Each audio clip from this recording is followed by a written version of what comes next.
পানি কমলেও ৩ পার্বত্য জেলার বন্যা পরিস্থিতি এখনো স্বাভাবিক হয়নি। রাঙামাটি, বান্দরবান ও কক্সবাজারের নিচু এলাকায় এখনো জলমগ্ন লাখো মানুষ। প্রায় বিচ্ছিন্ন রয়েছে সব জেলার অভ্যন্তরীণ সড়ক যোগাযোগ। বিশুদ্ধ পানি ও খাদ্য সংকটে মানবেতর জীবনযাপন করছেন অনেকে। যোগাযোগ ব্যবস্থা ভেঙে পড়ায় ব্যাহত হচ্ছে ত্রাণ কার্যক্রম। সহকর্মীদের তথ্য ও ছবিতে প্রতিবেদন। বান্দরবানের একাধিক এলাকা তলিয়ে যাওয়ায় সারা দেশের সঙ্গে সড়ক যোগাযোগ বিচ্ছিন্ন রয়েছে। আটকা পড়েছে দূরপাল্লার বাস, ট্রাক ও পণ্যবাহী যানবাহন। সবচেয়ে বেশি দুর্ভোগে পড়েছেন রোগী, শিক্ষার্থী ও কর্মজীবী মানুষ।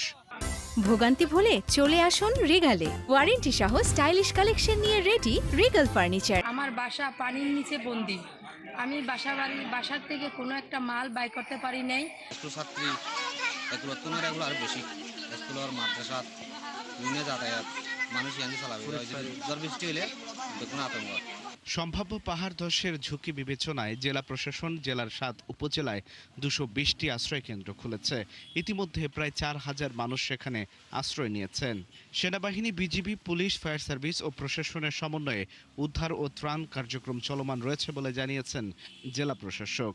এখন পর্যন্ত আমাদের আশ্রয় কেন্দ্রে কোনো ধরনের ত্রাণের ঘাটতি হয়নি। যেখানে কিছু আর্থিক সহযোগিতা দেওয়ার সেটাও আমরা এখন পর্যন্ত নিশ্চিত করে রেখেছি। এবং আমাদের আরেকটি লক্ষ্য হলো যে এই দুর্যোগ পরবর্তী পুনর্বাসনের ক্ষেত্রে কোন এলাকায় কী ধরনের সহযোগিতা প্রয়োজন আমি সেটা ফাইন্ড আউট করবার চেষ্টা করছি।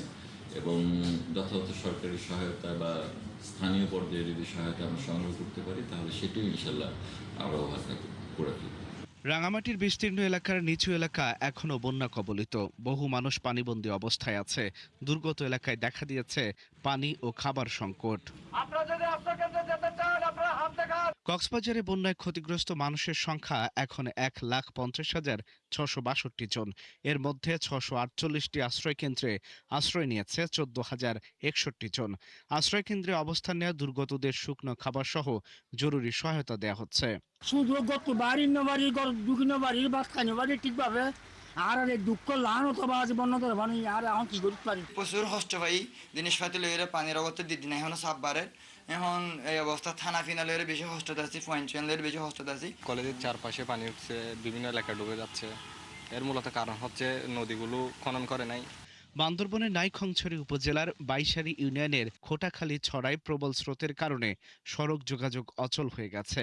সামাজিক যোগাযোগ মাধ্যমে ছড়িয়ে পড়া একটি ছবিতে দেখা যায় কয়েকজন ব্যক্তি কোমর সমান পানিতে প্রবল স্রোতের মধ্যে একটি সিএনজি চালিত অটোরিকশা কাঁধে তুলে ছড়া পার করছেন। চট্টগ্রামের ফটিকছড়ির নিচু এলাকা প্লাবিত হয়েছে, ডুবে গেছে রাস্তাঘাট, বাড়িঘর। ঘরবন্দী হয়ে পড়েছে বহু মানুষজন। দেখা দিয়েছে তীব্র খাদ্য সংকট। আল ইমরান, ৭১।